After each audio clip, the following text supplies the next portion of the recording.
وَنُنَزِّلُ مِنَ الْقُرْآنِ مَا هُوَ شِفَاءٌ وَرَحْمَةٌ لِّلْمُؤْمِنِينَ وَلَا يَزِيدُ الظَّالِمِينَ إِلَّا خَسَارًا.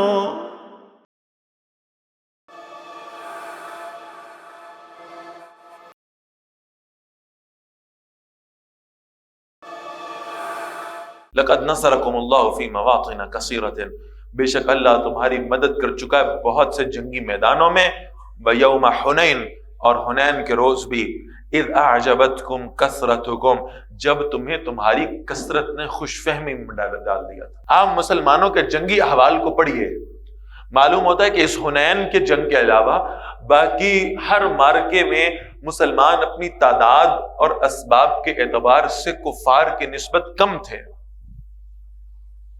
اور وہی حکم تھا کم من فئۃ قلیلہ غلبت فئۃ کثیرۃ باذن اللہ، وہ ایک قلیل گروہ آتا ہے، اللہ اس کو کثیر پر غلبہ دے دیتے ہیں اپنے حکم سے، تو وہ مسلمان قلت میں رہے ہر اعتبار سے۔ صرف غزوہ حنین میں یہ ہوا کہ مسلمانوں کو کثرت ملی ہے،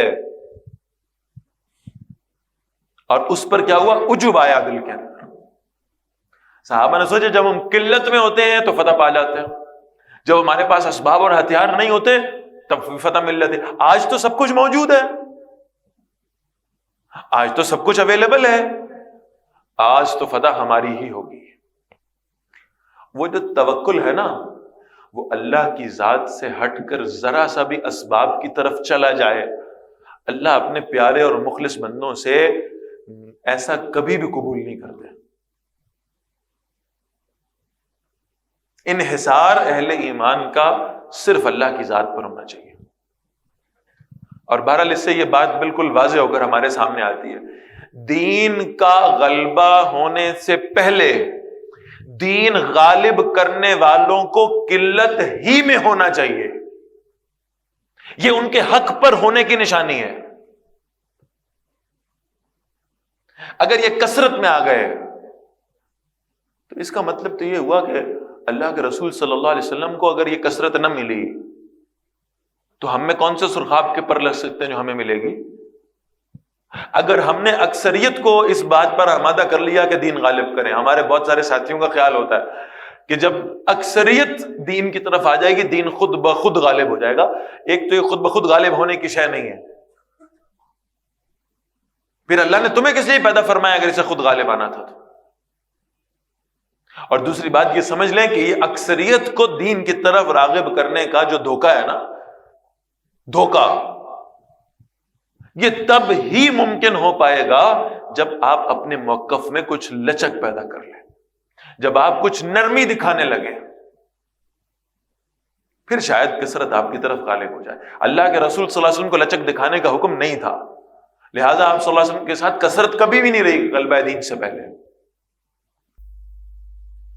تو فرمایا تم اپنی اس کثرت پر عجب کرنے لگے تھے، خوش فہمی میں مبتلا ہو گئے تھے، فلم تغنی عنکم شیئا، وہ کثرت تمہارے کچھ بھی کام نہیں آئی، وضاقت علیکم الارض بما رحبت، اور زمین اپنی کشادہ ہونے کے باوجود تم پر تنگ کر دی گئی، ثم ولیتم مدبرین، پھر تم پیٹ پھیر کر پیچھے جانے والوں میں سے ہو گئے، ثم انزل اللہ سکینتہ علی رسولہ، پھر اللہ نے اپنی طرف سے تسکین نازل فرمائی اپنے رسول پر صلی اللہ علیہ وسلم، وعلی المؤمنین، اور اہل ایمان پر بھی، وانزل جنودا لم تروها، اور اللہ نے وہ لشکر نازل فرمائے جنہیں تم دیکھ نہیں سکے، اللہ نے فرشتوں کو تمہاری نصرت کے لیے بھیجا، وعذب الذین کفروا، اور اس نے سزا دی ان لوگوں کو جنہوں نے کفر کیا، وذلک جزاء الکافرین، اور یہی کافروں کا بدلہ ہے، ثم یتوب اللہ من بعد ذلک علی من یشاء، پھر اللہ نظر کرم فرمائیں گے اس کے بعد ان پر جن پر چاہیں گے، واللہ غفور الرحیم، اور اللہ بہت بخشنے والے ہمیشہ رحم فرمانے والے ہیں۔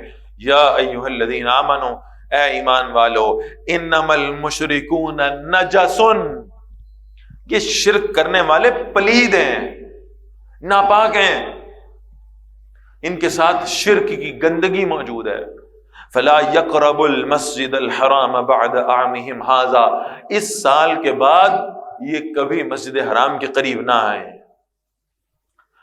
وَإِنْ خِفْتُمْ عَيْلَةً، اور اگر تم تنگ دستی سے ڈرتے ہو، وہ مشرک تو اب بھی آتے تھے، فتح مکہ کے بعد بھی آتے تھے،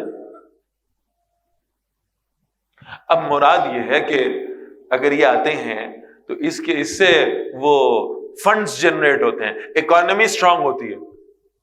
اگر پابندی لگائی جائے گی تو شاید یہ ڈر ہو کہ اس سے شاید وہ پیسہ مال نہیں آ سکے گا. فرمایا اگر تم اس تنگ دستی سے ڈرتے ہو فَسَوْفَ يُغْنِيكُمُ اللَّهُ مِنْ فَضْلِهِ إِنْ شَاءَ، اللہ جلد ہی تمہیں اپنے فضل سے غنی کر دے گا اگر وہ چاہے گا. ان اللہ علیم حکیم، بے شک اللہ سب کچھ جاننے والے اور کمال حکمت والے ہیں. قاتل الذین لا یؤمنون باللہ ولا بالیوم الآخر، جنگ کرو ان سے جو نہ اللہ پر ایمان لاتے ہیں نہ آخرت کے دن پر. ولا یحرمون ما حرم اللہ ورسولہ، اور اسے حرام نہیں سمجھتے جسے اللہ اور اللہ کے رسول صلی اللہ علیہ وسلم نے حرام کیا ہے. ولا یدینون دین الحق، اور سچے دین کو قبول نہیں کرتے. من الذین اوتوا الکتاب، ان لوگوں میں سے جنہیں کتاب دی گئی ہے. حتی یعطوا الجزیۃ عن ید، یہاں تک کہ وہ اپنے ہاتھوں سے جزیہ ادا کریں. وہم صاغرون، ذلیل ہو کر رہے ہیں، وہاں چھوٹے بن کر رہے ہیں. اسلامی ریاست قائم ہوگی تو اس کا ایک بڑا اصول یہ ہوگا کہ وہاں رہنے والے غیر مسلموں کو جزیہ ادا کرنا ہوگا تاکہ ریاست ان کے جان مال کی حفاظت کی ذمہ داری لے سکے. یہ ٹیکسز اصل میں نافذ العمل ہوں گے ان غیر مسلموں پر. انہیں اسلامی ریاست میں رہنا ہے، انہیں جزیہ ادا کرنا ہوگا، اور اگر وہ ایسا نہیں کرتے تو ان کے ساتھ پھر جنگ کی جائے گی. لہٰذا اللہ کے رسول صلی اللہ علیہ وسلم کا طرز عمل یہ بالکل واضح نظر آتا ہے کہ آپ صلی اللہ علیہ وسلم جب کسی لشکر کو روانہ کرتے تھے، مثال کے طور پر خیبر میں حضرت علی رضی اللہ تعالیٰ عنہ کو بھیجا ہے اللہ کے رسول صلی اللہ علیہ وسلم نے. صحیح حدیث موجود ہے کہ آپ صلی اللہ علیہ وسلم نے حضرت علی رضی اللہ تعالیٰ عنہ کو فرمایا تم جاؤ، جا کر سب سے پہلے انہیں اسلام کی دعوت دو. اگر مسلمان ہو جائیں تو ہمارے بھائی ہیں، ہمارا ان سے کوئی اختلاف نہیں. پہلا آپشن کیا ہے؟ ایمان لے آؤ. اگر وہ ایسا نہیں کرتے تو پھر ان کو دوسرا آپشن دو، جزیہ ادا کر دیں.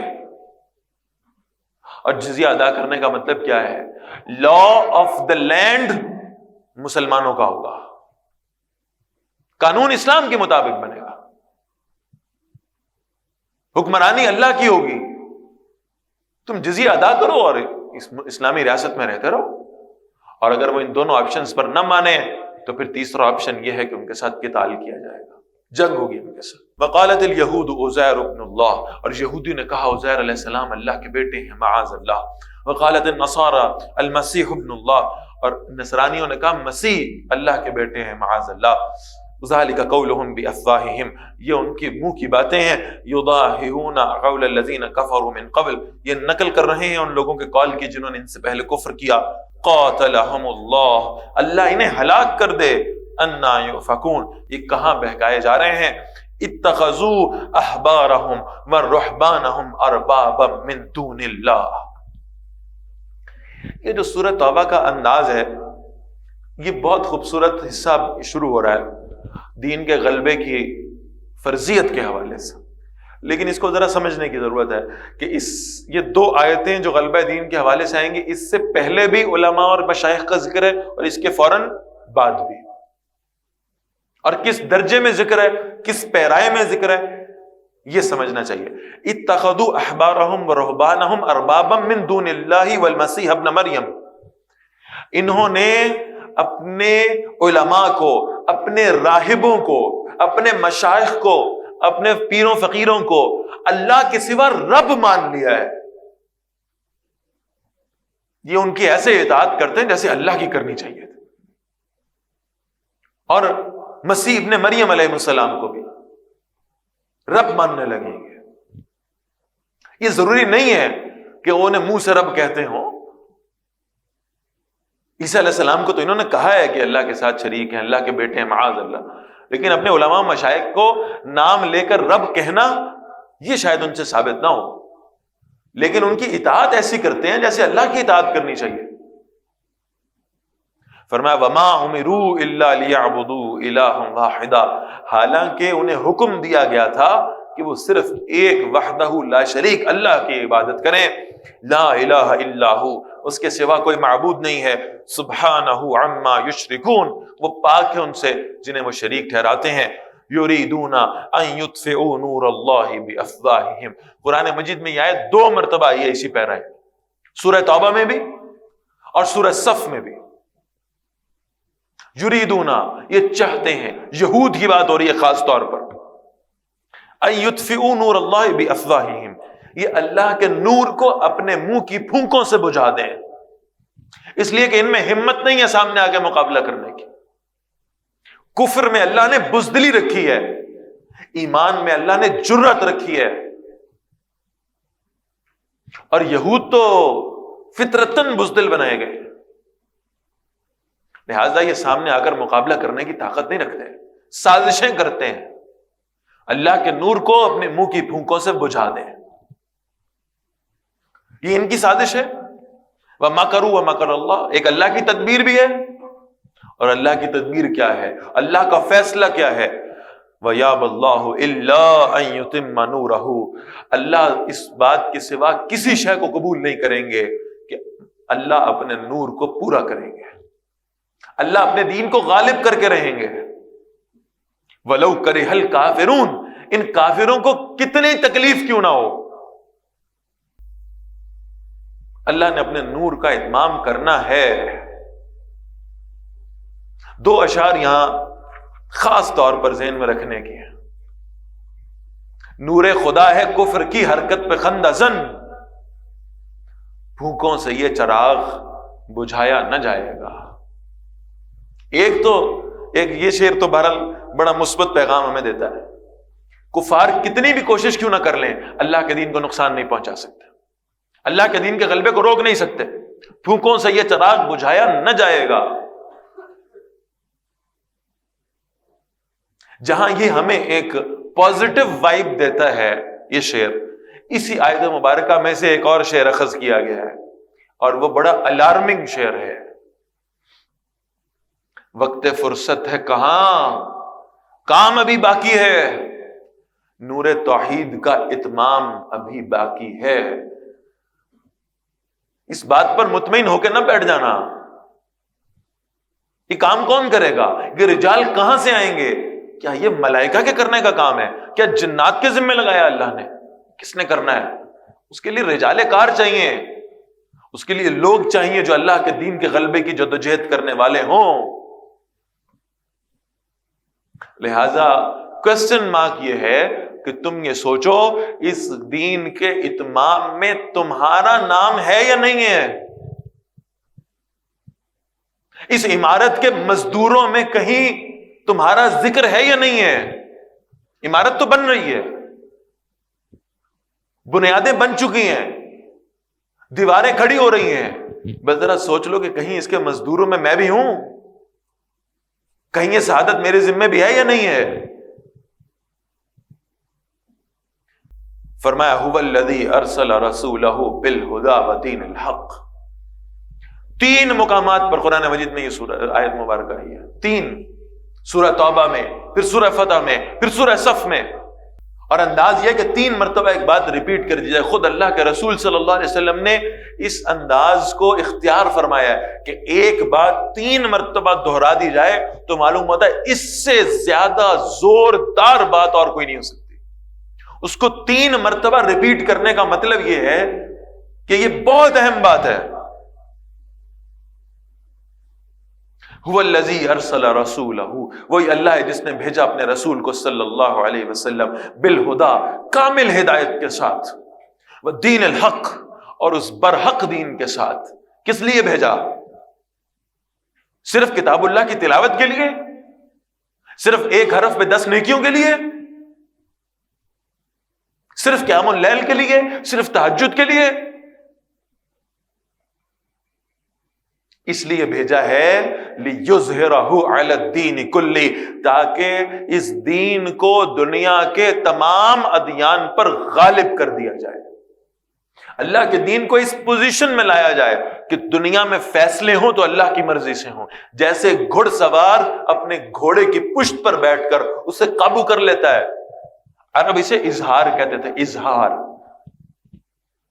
گھڑ سوار اس گھوڑے کو ایسے لگامیں پکڑ کر قابو کر لے، جب چاہے دائیں موڑنا تو دائیں موڑ دے، جب چاہے بائیں جانب لے کے جانا تو بائیں جانب لے جائے۔ جب چاہے چلانا تو چلا دے، جب چاہے بٹھانا تو بٹھا دے۔ اللہ کا دین دنیا میں اس طرح پاور میں آ جائے، اتھارٹی میں آ جائے، کنٹرول اللہ کے دین کے پاس آ جائے۔ اس لیے بھیجا گیا ہے رسول اللہ کو صلی اللہ علیہ وسلم۔ وَلَوْ كَرِهَ الْمُشْرِكُونَ، اب اللہ نے اس دین کو غالب کرنا ہے انشاءاللہ۔ اللہ نے اس کا فیصلہ فرما دیا ہے، قرآن میں اس کی خوشخبریاں ہیں، احادیث میں اس کی خوشخبریاں ہیں، اور اللہ نے فرما دیا ہے وَلَوْ كَرِهَ الْمُشْرِكُونَ، یہ مشرک سب اکٹھے ہو جائیں، یہ سب اس بات پر متفق ہو جائیں کہ ہم اللہ کے دین کو غالب نہیں ہونے دیں گے، یہ 27 ملکوں کا اتحاد بھی بنا لیں اور یہ سارے اسباب جمع کر لیں، یہ ساری ٹیکنالوجی اکٹھی کر لیں اور یہ سوچیں کہ ہم نے اللہ کے دین کو غالب ہونے سے روکنا ہے۔ وَلَوْ كَرِهَ الْمُشْرِكُونَ، ان مشرکوں کو کتنا وٹ کیوں نہیں چڑھتا، ہم اپنے دین کو غالب کر کے رہیں گے۔ پھر کہہ رہا ہوں سوالیہ نشان ایک ہی ہے، اللہ نے فیصلہ کر دیا ہے کہ دین غالب ہونا ہے، غلبہ دین کی عمارت بننا شروع ہو چکی۔ میری پریشانی یہ ہے کہ مزدوروں میں میرا نام ہے یا نہیں ہے۔ میں اللہ کے سامنے پیش ہوں گا اور مجھ سے پوچھا جائے گا تو نے اللہ کے دین کے لیے کیا کیا، تو میرے پاس دینے کے لیے کوئی جواب ہونا چاہیے۔ اور اس معاملے سے کچھ روکنے والے لوگ بھی ہوں گے، کچھ تنقیدیں کرنے والے بھی ہوں گے۔ میں نے کہا تھا ان 2 آیتوں کو ذرا دیکھیں، انہیں اللہ نے سینڈوچ کیا ہے۔ ان 2 آیتوں سے پہلے ذکر ہے ان لوگوں کا جو اپنے علماء اور مشائخ کو رب بنا لیتے ہیں اللہ کو چھوڑ کے، اور اب ان 2 آیتوں کے فوراً بعد ذکر ہے ان علماء و مشائخ کا جو لوگوں کو اللہ کے راستے سے روکتے ہیں۔ وہ جو ابلیس کی مجلس شورا میں علامہ اقبال نے کہا تھا نا، ہے یہی بہتر الہیات میں الجھا رہے، یہ کتاب اللہ کی تعویلات میں الجھا رہے، بس اس میں الجھا دو اسے، ایسے فقہی مسائل میں اسے ڈال دو کہ بس یہ انہی پر ساری زندگی گزار دے، اللہ کے دین کو غالب کرنے کا کوئی خیال ہی اس کے دل میں نہ آئے۔ جہاد و قتال کے الفاظ اس کی ڈکشنری سے نکال دیے جائیں۔ فرمایا یا ایھا الذین آمنوا، اے ایمان والو، ان کثیرا من الاحبار والرہبان، بے شک بہت سے علماء اور راہب صوفیاء، لیاکلون اموال الناس بالباطل، وہ لوگوں کا مال کھاتے ہیں باطل طریقے سے، وَيَصُدُّونَ عَنْ سَبِيلِ اللَّهِ، اللہ کے راستے سے لوگوں کو روکتے ہیں، وَالَّذِينَ يَكْنِزُونَ الذَّهَبَ وَالْفِضَّةَ، اور وہ اپنے لیے سونا اور چاندی جمع کر کے رکھتے ہیں۔ ہاں، وہ عالم دین جو خود دنیا کی محنت کر رہا ہو، اپنے رزق کمانے کی کوشش کر رہا ہو، اللہ اسے وسعت دے دے، اچھا کھانا پہننا اس کے لیے منع نہیں ہے۔ کسی عالم دین کے لیے یہ کوئی سٹینڈرڈ نہیں ہے کہ وہ پھٹے پرانے کپڑے پہن کے پھرتا لوگ اسے تب دیندار سمجھیں گے، یہ کوئی سٹینڈرڈ نہیں۔ اگر وہ خود کوشش کرتا ہے اپنے رزق کو چلانے کے لیے تو اس کے لیے کوئی ممانعت نہیں ہے، لیکن اگر کوئی ایسا شخص ہے جو دوسروں پر ڈیپینڈنٹ ہے تو پھر بہرحال اس کے طرز زندگی میں وہ تعیش اور وہ آسائشیں نہیں ہونی چاہیے، اسے سادہ زندگی گزارنی چاہیے۔ فرمایا یہ وہ لوگ ہیں جو سونا اور چاندی جمع کر کر کے رکھتے ہیں، وَلَا يُنْفِقُونَهَا فِي سَبِيلِ اللَّهِ، اور اس میں سے اللہ کے راستے میں خرچ نہیں کرتے، فَبَشِّرْهُمْ بِعَذَابٍ عَلِيمٍ، اے نبی صلی اللہ علیہ وسلم انہیں دردناک عذاب کی بشارت دے دیں۔ اور وہ دردناک عذاب کیسا ہوگا؟ فرمایا یوم یحمى علیہا فی نار جہنم، اس دن ہم اس سونے چاندی کو جہنم کی آگ میں تپائیں گے، فَتُكْوَى بِهَا جِبَاهُهُمْ، پھر ہم اس پگھلے ہوئے سونا چاندی سے داغیں گے ان کو، ان کی پیشانیوں کو، وَجُنُوبُهُمْ، ان کے پہلوؤں کو، وَظُهُورُهُمْ، ان کی پشتوں کو، هَذَا مَا كَنَزْتُمْ لِأَنفُسِكُمْ، ان سے کہا جائے گا یہ ہے وہ تم دنیا میں جمع کیا کرتے تھے، تمہیں کوئی خیال ہی نہیں تھا اللہ کا دین مغلوب ہے، تمہیں کوئی خیال ہی نہیں تھا کہ اللہ کے دین کے ساتھ کیا سلوک کیا جا رہا ہے، تمہیں پتہ ہی نہیں تھا، تمہاری توجہ نہیں تھی کہ وہ آج دین غریب الغربا ہو چکا ہے، وہ دین جو بڑی شان سے نکلا تھا وطن سے پردیس میں، وہ آج غریب الغربا ہے، تمہیں اس کی فکر ہی نہیں تھی، تمہاری خوابگاہوں میں اس سے انگارے نہیں جلتے تھے۔ فذوقوا ما کنتم تکنزون، چکھو اس کا مزہ جو تم جمع کیا کرتے تھے. ان عدت الشہور عند اللہ 12 شہرا فی کتاب اللہ، بے شک مہینوں کی گنتی اللہ کے نزدیک اللہ کی تقویم میں 12 مہینوں کی ہے. یوم خلق السماوات والارض، جس روز اللہ نے آسمانوں اور زمین کو پیدا فرمایا. منہا 4 حرم، ان میں سے 4 مہینے حرمت والے ہیں. ذالک الدین القیم، یہی سیدھا دین ہے. فلا تظلموا فیہن انفسکم، ان میں اپنی جانوں پر ظلم نہ کیا کرو. وقاتلوا المشرکین کافہ، اور مشرکوں میں سے ہر حال میں لڑتے رہو. کما یقاتلونکم کافہ، جیسے وہ تم سے ہر حال میں لڑتے ہیں. وَاعْلَمُوا أَنَّ اللَّهَ مَعَ الْمُتَّقِينَ، اور جان لو کہ بے شک اللہ تقوی والوں کے ساتھ ہے. ان 4 حرمت کے مہینوں کا پاس رکھا کرو، ان میں کسی کا خون نہ بہایا کرو، ان میں جنگ کی ترتیب نہ بنایا کرو، الا یہ کہ خود دشمن تم پہ حملہ کر دے. اور وہ 4 مہینے کون سے؟ رجب، ذوالقعدہ، ذوالحجہ اور محرم. انما النسیء زیادۃ فی الکفر، یہ مہینوں کو آگے پیچھے کرنا یہ کفر میں زیادتی کرنے کے مترادف ہے. وہ اہل کفر میں سے بعض یہ کرتے تھے کہ جب جنگ لڑنے کا ارادہ ہوتا تھا اور حرمت کا مہینہ سر پہ آ جاتا تھا تو اس مہینے کی ترتیب بدل دیتے تھے، کہتے ہیں یہ مہینہ اب نہیں ہے، یہ آگے جا کر آئے گا. یضل بہ الذین کفروا، گمراہ کیے جاتے ہیں اس سے وہ لوگ جنہوں نے کفر کیا. یحلونہ عاما ویحرمونہ عاما، حلال کر دیتے ہیں ایک ماہ کو ایک سال میں اور اگلے سال اسی کو حرام کر دیتے ہیں. لیواطعوا عدۃ ما حرم اللہ، تاکہ ان مہینوں کی گنتی پوری کر لیں جنہیں اللہ نے حرام کیا ہے. فیحلوا ما حرم اللہ، تو وہ حلال کرتے ہیں اسے جسے اللہ نے حرام کیا ہے. زین لهم سوء اعمالهم، ان کے لیے ان کے اعمال کی برائی کو خوشنما کر دیا گیا. واللہ لا یهدی القوم الکافرین، اور اللہ کافر لوگوں کو ہدایت نہیں دیا کرتا.